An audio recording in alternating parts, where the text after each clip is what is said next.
भलाई की राह। बहुत समय पहले की बात है। एक राजा अत्यंत विनम्र और दानी था। अपनी प्रजा से उसे बहुत प्रेम था और सदैव उसके सुख दुख का ध्यान रखता था। इन्हीं गुणों के कारण उसकी ख्याति दूर दूर तक फैली हुई थी। दुर्भाग्य से राजा का पुत्र प्रकृति में अपने पिता से बिल्कुल विपरीत था। उसे किसी की कोई चिंता नहीं थी। उसके दुष्टतापूर्ण व्यवहार से राजा और प्रजा दोनों ही परेशान थे।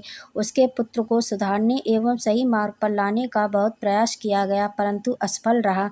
उसे ज्ञान देने हेतु दूर दूर से विद्वान एवं मनीषी बुलाए, परंतु दुष्ट बालक के व्यवहार में कोई परिवर्तन नहीं आया, बल्कि आयु बढ़ने के साथ साथ उसके दुर्गुणों में वृद्धि होती गई। सौभाग्य से एक दिन महात्मा बुद्ध भी उस राजकुमार को सही मार्ग पर लाने की चेष्टा से उसके पास आए। उन्होंने ना तो उसे डराया धमकाया, ना बुरा भला कहा, बल्कि स्नेह से एक नीम के पौधे के पास ले गए और राजकुमार से उस पौधे का एक पत्ता चखने को कहा। नीम के पत्ते को खाने से राजकुमार का मुंह कड़वा हो गया और क्रोध में आकर उसने उस पौधे को उसी समय उखाड़ कर फेंक दिया।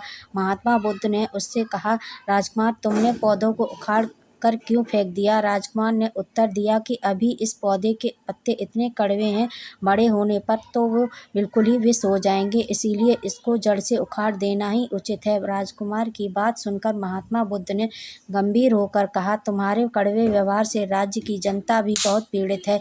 यदि तुम्हारी ही नीति जनता भी काम में ले तो तुम्हारी क्या दशा होगी। अतः यदि तुम भी कुछ नाम और यश कमाना चाहते हो तो अपने पूज्य पिताजी की भांति स्वभाव में मीठापन लाओ, प्रजा से स्नेह का व्यवहार करो और सुख दुख में उसका साथ दो।